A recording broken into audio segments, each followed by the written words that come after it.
राम जी प्रकट हुए भगवान शिव के समक्ष, और जैसे ही श्री राम प्रकट हुए देवाधिदेव ने दर्शन किया, हाथ जुड़ गए, सिर झुक गया।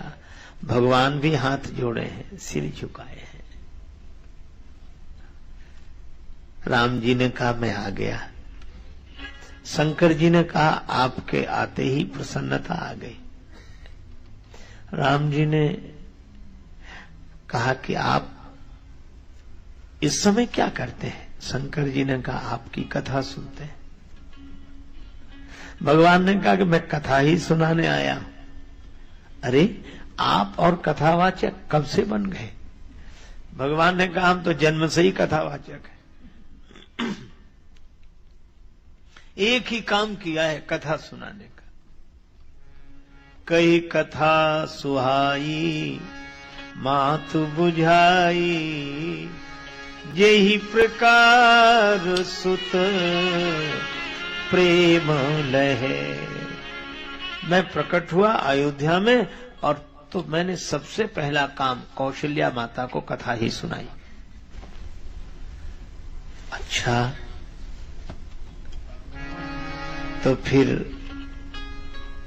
हमें भी सुनाइए कथा। राम जी बोले अवश्य सुनाऊंगा कथा। अति पुनीत गिरिजा के करनी, विस्तर सहित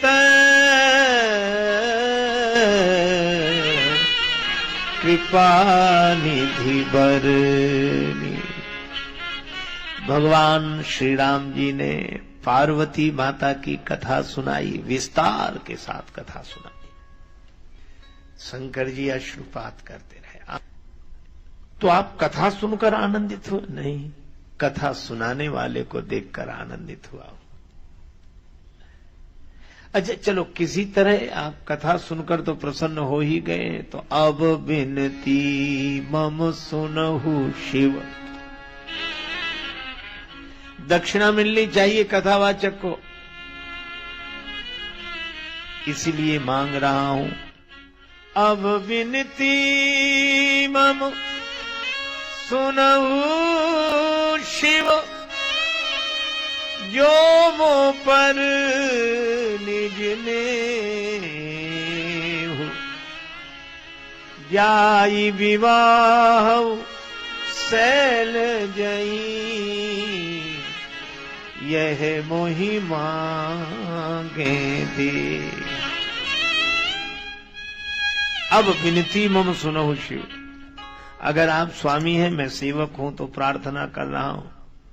आप सखा हैं तो जो मोह पर निज ने हो, और अगर आप अपने को सेवक मानते हैं तो स्वामी आज्ञा दे रहा है, जाई विवाह हो शैल जहीं, यह मोहि मांगे दे।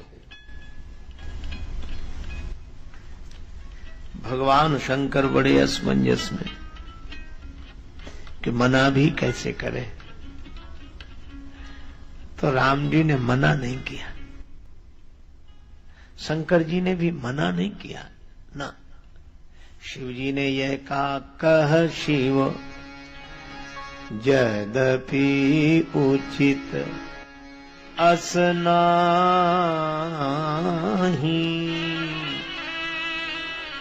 नाथ बचन पुनि मैठिन जाहि, नाथ बचन पुनि मैठिन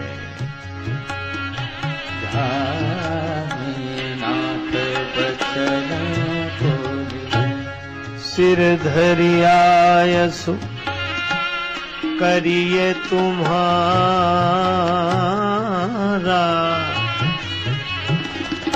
परम धर्म यह ना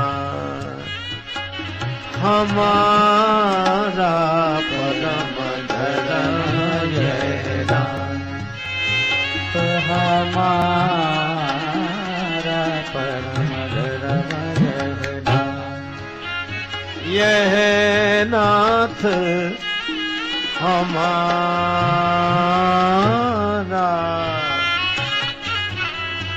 परम धर्म यह नाम, धर्म यह नाम, धर्म यह नाम। यह उचित नहीं है, पर आपकी आज्ञा नहीं मानना भी तो उचित नहीं है। इसलिए मैं आज्ञा मानूंगा। सिर धरि आयस करिए तुम्हारा। और यह धर्म नहीं है, पर परम धर्म, परम धर्म यह नाथ हमारा, यह हमारा परम धर्म है। आपकी आज्ञा सिर पर रखेंगे। राम जी बोले, शंकर भगवान आज्ञा सिर पे मत रखो, बड़ा डर है, सिर पे आज्ञा रखो और कोई दूसरी बात आ गई तो ये सिर पर ही तो गंगा जी बह रही है, गंगा जी की धारा में कब आज्ञा बह जाए। भगवान शिव से राम जी ने बहुत उचित कहा है कि आज्ञा सिरोधार्य नहीं, हृदय में रखो। अब उर राखो जो हम कहे वो, सिर में नहीं उर में रखो, क्योंकि दिमाग में कई बातें आती हैं और चली जाती हैं। कई बार बाजार जाते हैं, बेटे ने कह दिया घड़ी ले आना, जरूर लौट कर आए, अरे याद ही नहीं रही। बेटा कहता घड़ी याद नहीं रही, दिमाग से बात उतर गई। अच्छा, दिल में अगर एक बात उतर जाए फिर लाख कोशिश करो। किसी ने गाली दी है, अब दिल से निकल नहीं रही। अच्छा, उससे कितना ही कहो कि भाई दी होगी गाली, निकालो। महाराज कैसे निकालें, यही तो हमारे लिए कठिनाई है, दिल से निकल नहीं रही। तो बात दिल से निकलती नहीं है और दिमाग में रहती नहीं है। दिमाग में बात आती जाती रहती है और दिल में हमेशा रहती है। तो राम जी ने कहा हमारी बात हृदय में रखो, हमारी बात हृदय में रखो, सिर में नहीं। क्योंकि सिर में रखोगे तो भूल जाओगे, पर हृदय में यह बात रहेगी तो अवश्य पूरी होगी। शंकर जी ने भगवान की वही मूर्ति हृदय में रखी, सिर में नहीं। सिर में तो प्रभु की आज्ञा ही रखी, पर हृदय में प्रभु को रखा। भगवान तो अंतर्ध्यान हो गए और शिव जी ने भगवान की वही मंजुल मूर्ति अपने मन में बसाई। बड़े आनंदित हैं देवाधिदेव महादेव भगवान शिव, भगवान की मंजुल मूर्ति मन में बसाकर। अच्छा, भगवान अभी अभी गए कि तुरंत सप्तऋषि आए। भगवान शंकर ने सप्तऋषियों से कहा कि जाकर हमारी परीक्षा लो, सती जी की परीक्षा लो। देवाधिदेव महादेव, क्या आपको राम जी पर बिल्कुल भरोसा नहीं है? पूरा भरोसा है, फिर ये परीक्षा लेने के लिए क्यों भेज रहे हो? इसलिए भेज रहा हूं क्योंकि सती जी ने पूर्व जन्म में हमारे भगवान को बिना परीक्षा के स्वीकार नहीं किया, तो हम भी ऐसी सती जी को बिना परीक्षा के कैसे स्वीकार कर लें? इसलिए हम भी परीक्षा के लिए भेज रहे हैं। सप्तऋषि जाते हैं और पार्वती माता, तो पार्वती जी का जन्म ही हुआ हिमांचल राज्य के यहां। अब वे दक्ष की बेटी नहीं रही, अब वे पर्वत की पुत्री बनी है। और पर्वत अविचल, ऐसी श्रद्धा जो अविचल हो, और ऐसी माता जिनका नाम मैं ना हो, मैं ना। तो जहां मैं नहीं हो, हिमांचल राज्य की पुत्री, और फिर नारद जी आ जाएं। नारद समाचार सब पाए, कौतुक ही गिरि गेह सिधाए। नारद जी ने आकर पार्वती जी को जब प्रणाम कराया उनके पिताजी ने, तो नारद जी ने आशीर्वाद दिया, फिर हस्तरेखा देखी। लक्षण सब विचारी उर राखे, कछुक बनाए भूप सन भाके। और कहा कि इनको ऐसा स्वामी मिलेगा जो जोगी होगा, जटिल होगा, निष्काम मन वाला होगा। हाथ में ऐसा लिखा है। महाराज तो कोई उपाय तो कोई नहीं। देव दनुज नर नाग मुनि को न मेट निहार, कोई नहीं मिटा सकता। देव भी नहीं।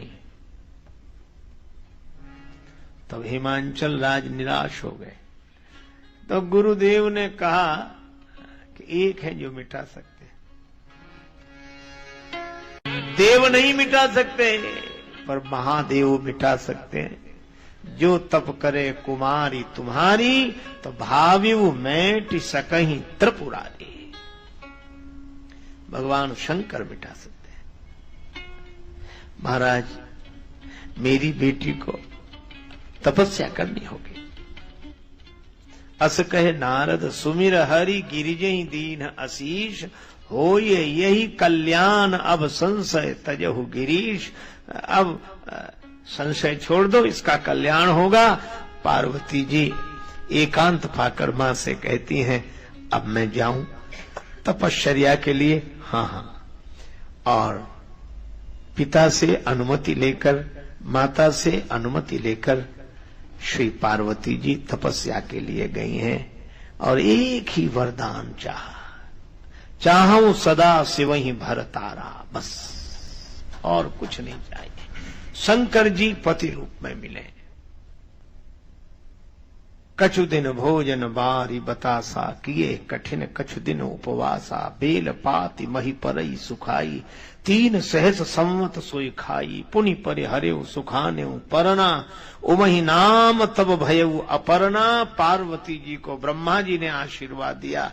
भगवान श्री राम ने जाकर शंकर जी से कहा, और शंकर जी ने सप्त ऋषियों को भेजा। महात्माओं ने पार्वती जी को देखा जैसे साक्षात तपस्या विराजमान हो। मन ही मन प्रणाम किया। पर ऋषियों ने पूछा, मां आप यह तपस्या क्यों कर रहे हो, क्या चाहते हो? पार्वती जी ने कहा, हमारा अविवेक सुनकर हंसी लगेगी तुम्हें। देखो मुनि अविवेक हमारा, चाहिए सदा शिवहि भर तारा। हमारा अविवेक सुनकर तो तुम्हें भी हंसी लगेगी। हम शिवजी को पति रूप में चाहते हैं। अब सातों ऋषि हंसने लगे। सप्त ऋषियों ने कहा कि माता आप शिवजी को पति रूप में चाहती हो, यह तो उचित नहीं है। किसने समझा दिया? हमारे गुरुदेव देवर्षि नारद जी ने। सप्त ऋषि हंसते हुए बोले, नारद कर उपदेश सुनि कहेउ बसेउ किसु गे। किसका घर बसा है नारद जी का उपदेश सुनकर?